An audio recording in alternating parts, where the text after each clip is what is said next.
ప్రాచీన శాస్త్రీయ అత్యాధునిక వైద్య విధానాలను వినూత్నంగా ఒకే గొడుగు కింద అందుబాటులోకి తీసుకొచ్చింది మెడి9 integrated medical system.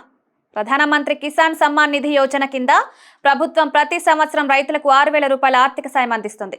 Direct benefit transfer ద్వారా ఈ డబ్బు రైతుల ఖాతాలకు బదిలీ చేయబడుతుంది. 2,000 చొప్పున 4 నెలల వ్యవధిలో ఒక సంవత్సరంలో 3 వాయిదాల్లో చెల్లించబడుతుంది. ఈ పథకంలో ఇప్పటి వరకు 18 విడతలు విడుదల కాగా 19వ విడత కోసం రైతులు ఎదురు చూస్తున్నారు. ప్రధానమంత్రి కిసాన్ 19వ విడత ఈసారి ఫిబ్రవరిలో, మునుపటికి అంటే 18వ భాగం 2024 అక్టోబర్లో విడుదలైంది. దీని ప్రకారం తదుపరి విడత ఫిబ్రవరిలోనే వస్తుంది. గతేడాది ఫిబ్రవరి 28న 16వ భాగం విడుదల కావడంతో ఈసారి 19వ భాగం ఫిబ్రవరి 28న వచ్చే అవకాశం ఉంది.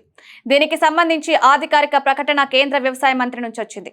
ఇటీవల కేంద్ర వ్యవసాయ మంత్రి శివరాజ్ సింగ్ చౌహాన్ బీహార్లో పర్యటించారు. ఈ సందర్భంగా జరిగిన ఒక కార్యక్రమంలో పీఎం కిసాన్ పథకం 19 విడుదల చేయనున్నట్లు ప్రకటించారు. ప్రధానమంత్రి నరేంద్ర మోదీ ఫిబ్రవరి 24, 2025న బీహార్లో పర్యటించనున్నారు. ఆ రోజే పీఎం కిసాన్ నిధులు విడుదల చేయనున్నట్లు తెలిపారు. ఈ కేవైసీ ప్రక్రియను పూర్తి చేయని రైతులు తదుపరి విడతను పొందలేరు. ఈ పథకానికి అర్హులా కాదా అని తెలుసుకోవాలంటే ప్రధానమంత్రి అధికారిక వెబ్సైట్ను సందర్శించాలి లేదా కిసాన్ యోజన నెంబర్లో సంప్రదించాలి. ఏ విధమైన సమస్యలైనా ఎదుర్కొంటే వారు ఈ మార్గాల ద్వారా రైతులు తమ సమస్యలకు పరిష్కారం పొందవచ్చు.